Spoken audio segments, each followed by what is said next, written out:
So you first start blogging, and it usually goes a little bit something like this. You write your first post and you really care a lot about it. You put a ton of effort into it, and you make sure it's the best post on the internet. You hit publish, and then nothing happens. You wait. Nobody comes to your website.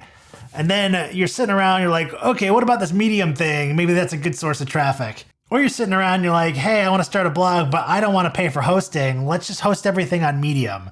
Should new bloggers be posting content on Medium? Let's find out. I decided to do a deep dive because I wanted to figure out, 1, how much is Medium paying bloggers?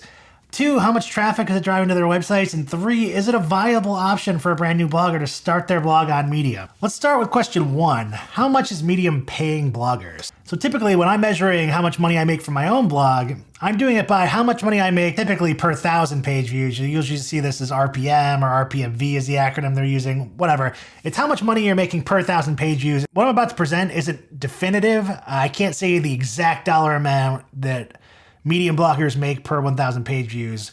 1, it's impossible to tell because of the way they do it via engagement and not via page views. But 2 is that they don't publish those stats anywhere.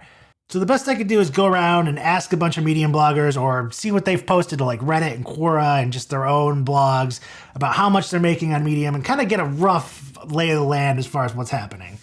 And after doing all that legwork, what I found was that most Medium bloggers are reporting somewhere in the $15 to $35 per 1,000 page views range.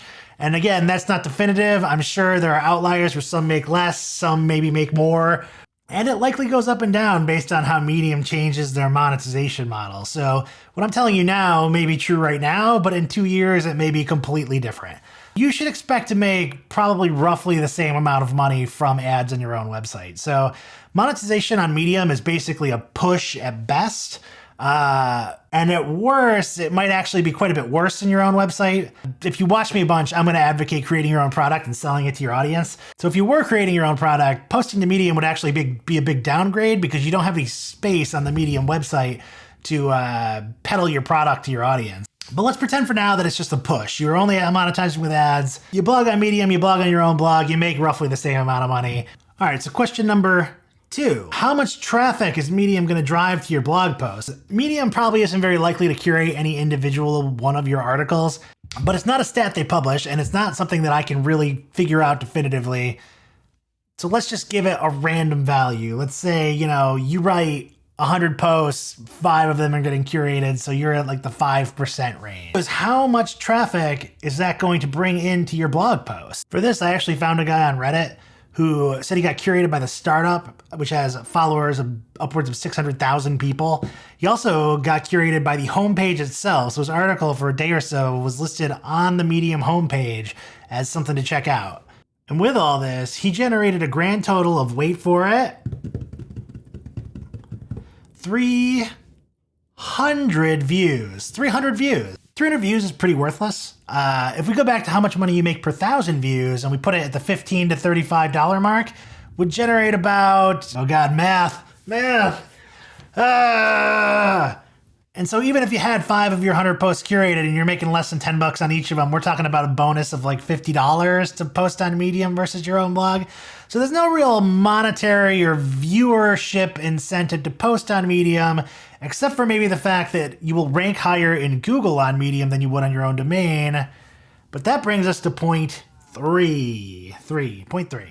Why you shouldn't post your blog to Medium. The thing that you think of as a blessing that you're able to rank higher in Google faster because Google doesn't trust your domain yet, it is actually a curse. The reason it's bad is because your Medium article is actually going to outrank your blog post. When I was doing research for this post, I came across this tons of times where there was a Medium post on the subject and then, a couple pages later was the guy's actual blog post. And in theory, this isn't supposed to happen because you're setting the canonical URL. Canonicalization, for people who don't know what that is, basically there's a meta tag in your blog post where you can tell Google which article is the definitive source if you're going to syndicate it to multiple places. And so the thinking is, okay, I post this on Medium and my own blog. I tell Google that my blog is where they should be looking for it. They should send all traffic to my blog in the Google search results. It doesn't actually work that way. So I actually watched a video that I'll link to in the description of 2 Google engineers talking about this. And in that video, they go pretty in depth about how a canonical tag isn't a directive. You're not telling Google that they have to get the blog post from this site. It's just a suggestion. Google's free to ignore that suggestion however they feel like. If they feel like Medium is the better site, they'll rank that first and they don't have to do otherwise. And it's a bit of a problem because Google is always going to decide that Medium's the better site. And you may be saying, Sean, like, how is that such a big deal?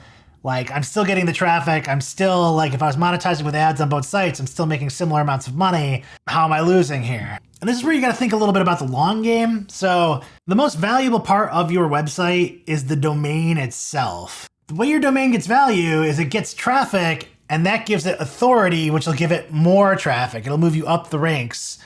This is a reason why it takes a long time to start blogging, is because initially you have no authority, but as you get more traffic, as Google begins to trust you, you get more and more traffic. It's like a positive reinforcement. I don't know, positive something. It's an upward spiral. It's the opposite of a downward spiral. You get more and more traffic, you move up and up and up. The other issue is that a big way to build authority is backlinks. I'm not big on link building, but I will say this, backlinks do have an impact on the rankings. And the number one way to get them has just been taken away from you. Because the number one way to get a backlink, it doesn't get talked about very often, but it's dead simple, is a blogger will Google something. He'll click on the first result.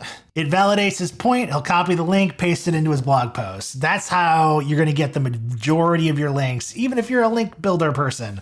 Like, that's how they come in. Now, I'd like you to explain to me how your domain's going to get backlinks when everyone's landing on Medium and copying that link instead of your domain. And you might be saying, hey, it doesn't matter because I'm linking from Medium back to my domain.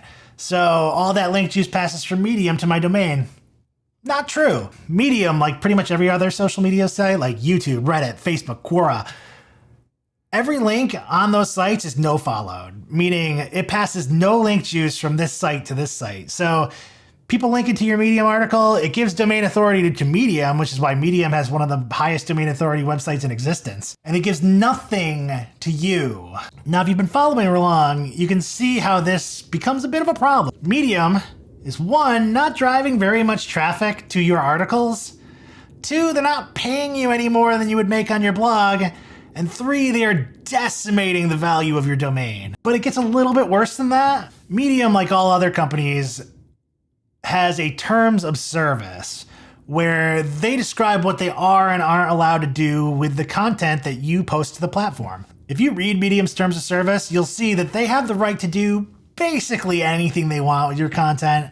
The exact language Medium's using in their terms of service is you grant Medium a non-exclusive, royalty-free, worldwide, fully paid, and sub-licensable license to use, reproduce, modify, adapt, publish, translate, create derivative works from, distribute, publicly perform, and display your content and any name, username, or likeness provided in the connection with your content in all media formats and distribution methods now known or later developed on the services. What this effectively means is Medium can do anything they want with your content. They can perform it. Like if they decide to make a movie about your content, which they won't, but if they did, they have rights to it.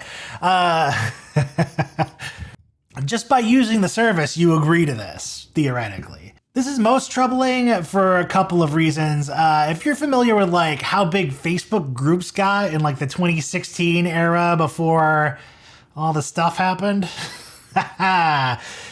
people built entire businesses on Facebook groups that popped up overnight. And they were profitable, and then one day, Facebook just kind of shut most of all of them down. Yeah. This is like building a business on top of a volcano. Is like, things may be good now, but if the volcano ever blows up, you're on top of the volcano. It's not a good place to be. And Medium can choose when to blow up that volcano whenever they want. If they just decide one day, hey, you know what, this partner program thing where we pay you, we're just going to stop doing that because we don't care. That'd be pretty unfortunate for you. And there's nothing you could do about it. The other part of that language that disturbs me a little bit is the redistribution language, like the the create derivative works from, and sub-licensing. And the reason this disturbs me is because there's been a recent trend with sites like Quora where you post your answer and then the next thing you know, Forbes picks it up, publishes it on their website, and because Forbes has higher domain authority than Quora, it outranks you. Somewhere buried in Quora's terms of service, you gave them the right to do that. With Medium, I worry they're going to do that exact same thing, where some big publisher is going to come in and say, hey, Medium, we'll give you money, lots of money for this content, and Medium's going to be like, okay, money's great. Okay, let's wrap it up. So, blogging on Medium, don't do it. I mean, I'm sure for some use case somewhere out there, there's a reason for it, but Medium's going to outrank your website on Google, which is bad. Medium's not going to pay you any more than you would make on your own website. That's a push. Medium will destroy the value of your own domain because you're getting no link juice. Medium's not driving very much traffic on its own, and Medium might just flat out steal your work one day or shut it down or stop paying you. Self-hosted WordPress. Big idea. Boom. You need a self-hosted WordPress, forget Medium. Yes, you'll be waiting a while for your domain to pick up steam, but once it does, you own everything. Nobody can just steal your work. So that's it. Post content on your own website. Thanks, guys.